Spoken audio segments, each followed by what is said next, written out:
Welcome back, Bout betters. Caught the weigh-ins, everyone looked good. This card is not being overlooked by the seasoned MMA community. We smell blood and we smell that money. Yes, money. My picks don't mean shit if they don't pay, and unfortunately of late, they have not been paying. So this week, I'm going to focus on some round prop bets.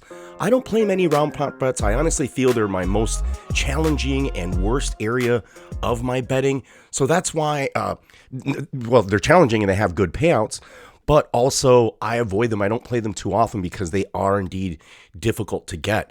But what I've learned is looking at some of the round prop numbers helps me determine other spots as well as what my limits are in terms of my exposure on any particular types of bet I might want to bet, whether that's a parlay, a money line bet, or one of these round prop bets. Round prop bets certainly are on the lower spectrum of my betting levels. But as I've mentioned, looking at the round prop numbers allows us to learn a little bit. Just take a look at Roberts and Bahamundes, for example. This is a tough fight to call either way. I know a lot of people are leaning strongly on Roberts, but as I've mentioned before, Bahamundes I think is being undervalued here. The guy has 8 wins by TKO, and everybody's thinking that Robert's going to get the finish by implementing some grappling. And I've mentioned that before, is that being his best path to victory. A lot of Vegas is torn on where this fight leads into, if it goes to a finish or a decision. Each of these guys, round one is extremely meaty.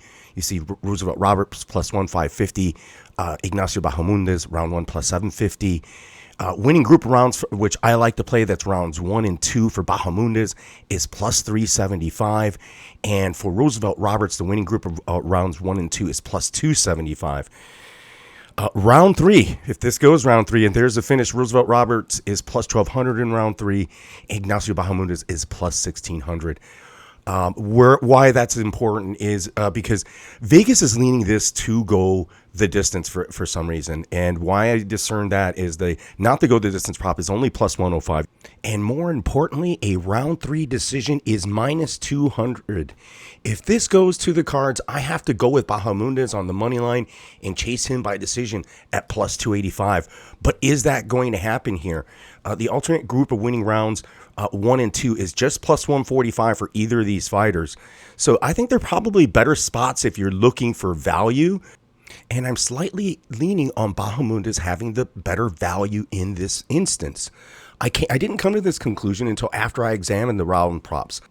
I might not bet any of these round props, but I'm certainly going to, as I mentioned before, I'm going to bet something on this fight. I think there are other spots in the other prop bets to be had in this particular area where I think I could win some better money.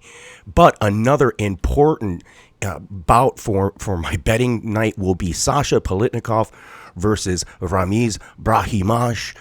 This is going to be an interesting bout. Palinokov likes to stand and bang. Ramiz Brahimaj has 8 wins by submission. As you see, both guys in Palinokov round 1 is plus 600. Brahimaj is plus 350 in round 1. The winning groups of rounds 1 and 2, plus 300 for Palinokov, plus 195 for Brahimaj. And not to go the distance is minus 177. That is pretty much one of my most crucial plays for the evening. The not to go the distance prop at minus 177. I'm expecting violence in this one. The alternating group of rounds being or outcome or win coming 1 and 2 is minus 106. So if you wanted to chase that, I'm not certain which one to hammer. I think I'm just going to hammer the not to go to distance prop. And I might add that to something else that's online. Another bout that I think everyone is on, as well as Brian Keller with Domingo Pilarte. We know both of these guys are finishers.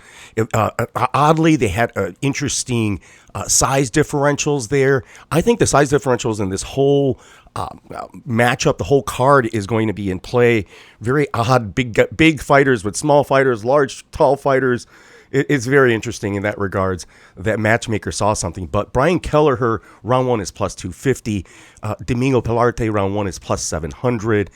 Brian Kelleher, winning group of rounds 1 and 2, plus 125. Winning group of rounds for Domingo Pilarte being round 1 or 2 that he gets a finish is plus 350. Round 3 is plus 800 for Keller if he gets a finish then. And Domingo Pilarte is plus 1,600. So Vegas really doesn't see this entering into round 3 or one person getting a finish in round 3. I like the alternate winning group of rounds 1 and 2 at minus 137. I think that's a fantastic position and price for two guys that are going to stand and bang, or if it goes to the ground, each guy is going to scramble and look for a submission, or maybe Keller is going to not necessarily look for that rear naked, but do a lot of ground and pound himself. I think this can end early, so I think chasing the round props here for either fighter, or just the alternate winning group of rounds, or a fighter in round, a particular round, is worth it. I think there's going to be violence there. So I might play some of these round props and others as I've done the research. What I'll also probably do is pair them with my favorite and pick and my dog pick. So that would be pairing it with Clay Guida and Brian Keller, whom I've already put in a 2-pick parlay at plus 272. I also like the bout between Sasha Palinokov and Ramiz Brahimaj, not going the distance, at minus 177. That prop paired with Kelleher in a 2-pick parlay is plus 143, and with Guida it is plus 277. Honorable mention is the Bay Malecki-Josan Nunez fight. Bay Malecki minus 162 favorite over Nunez, the plus 130 underdog.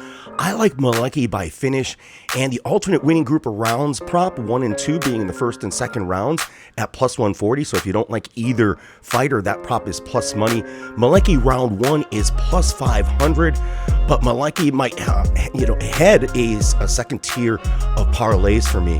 So what round props are you doing? What research do you do before betting? Do you bet any round props? Do you even look at the round props? For anybody that's listening to all this, thanks again. Like and subscribe as always. Hit me up in the comments section or in the chats in the various channels that I'm always trolling and hanging out in, just learning stuff. Like and subscribe again. Appreciate it. Good luck this week. Let's do well. Like and subscribe again. Thanks.